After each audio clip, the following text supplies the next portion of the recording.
আসসালামু আলাইকুম, hello viewers.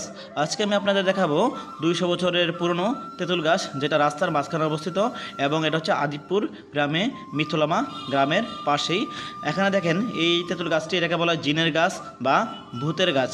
জিন থাকে বা ভূত থাকে অনেকেই বিশ্বাস করে, কিন্তু দেখেন দুর্ভাগ্যজনক এই রাস্তার পাশে দেখেন যে ধানের যে খেরগুলো দিয়ে রাখছে, এই জন্য কিন্তু এখানে স্পষ্ট দেখা যাচ্ছে না, শুধু এক পাশটা দেখা যাচ্ছে। তো যারা এগুলো দিয়েছেন আসলে ঠিক করে না, রাস্তার উপরে দিয়ে রাখছে।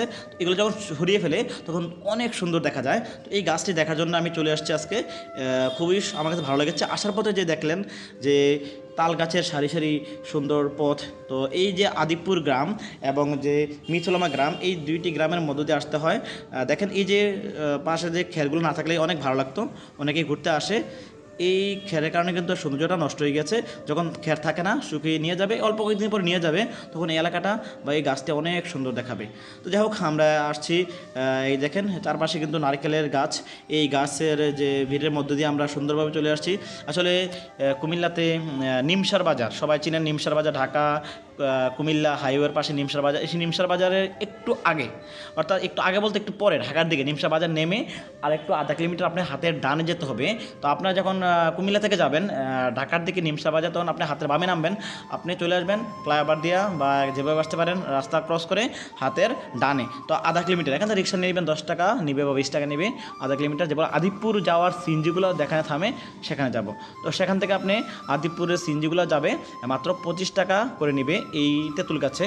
আদিবপুর যাওয়ার রাস্তা, মেন রাস্তা এটাই। আদিবপুর বাজার একটু আধা কিলোমিটার 1 কিলোমিটার পরে, সেখানে গেলে 30 টাকা। আর এই যেখানে যে তেঁতুল গাছটি, এখানে নামলে হবে আপনার মাত্র 25 টাকা। তো আমি বলবো না এখানে যাওয়ার জন্য, কারণ এখানে এই সামান্য একটি গাছ দেখার জন্য যাওয়ার দরকার নাই। তো চারপাশে অনেক আছে না, আমার কিছুটা সময় কাটাবো তেঁতুল গাছের নিচে বসে বসে, সেক্ষেত্রে আপনি যেতে পারেন, কিন্তু আমার বলবো যাওয়ার দরকার না। আপনি ভিডিওতে দেখেছেন, ভালো লাগবে, কিন্তু চারপাশে গ্রামটা আমার কাছে ভালো লাগছে, আদিবপুর এবং মিথুলামা গ্রাম। তো আপনারা যদি না, আমি যাব এই গ্রামটি দেখবো, দেখেন প্রাকৃতিক সৌন্দর্য। এখানে আবার একটি বিষয় খুবই রোমাঞ্চকর, সেটা হচ্ছে এখানে বিভিন্ন ধরনের সবজি চাষ করে। আপনারা যারা সবজির মানে চিচিঙ্গা, কইডা, তাছাড়া যে বিভিন্ন টমেটো বা শীতকালীন গরমকালীন ফসল, বিভিন্ন ধরনের যে সবজি চাষ করে, সবজি ক্ষেত দেখতে চান, অবশ্যই এখানে গিয়ে দেখে আসতে পারেন। এর পাশে কিন্তু এই যে তেঁতুল গাছের পাশে কিন্তু অনেকগুলো সবজি বাগান, মানে এভেলেবেল।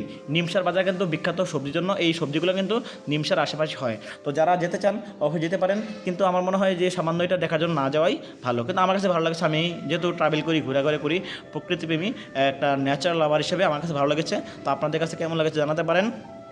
যে ঠিকানাটা দিয়ে দিলাম, আপনারা সবাই নিমসার বাজার আসবেন। নিমসার বাজার নেমে আর আধা কিলোমিটার আরও ঢাকার দিকে গিয়ে হাতের ডানে পাবেন আদিবপুর যাওয়ার সিএনজিগুলো। দেখেন কত সুন্দর প্রাকৃতিক পরিবেশ, আদিবপুর এবং মিথুলামা গ্রাম।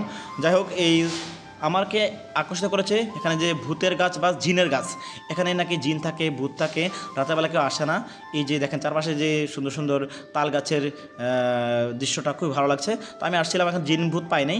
তো আপনারা যদি কয়েকদিন পরে আসেন, যে খেরগুলো বা ধানের যে খেরগুলো আছে, এগুলো সরাই ফেললে কিন্তু অনেক ভালো লাগবে দেখতে, সুন্দর লাগবে। তো গাছটা মোটামুটি আছে প্রায় 200 বছর পুরনো। আপনাদের কাছে কেমন লাগে জানাতে পারেন। সবাই ভালো থাকবেন, ধন্যবাদ।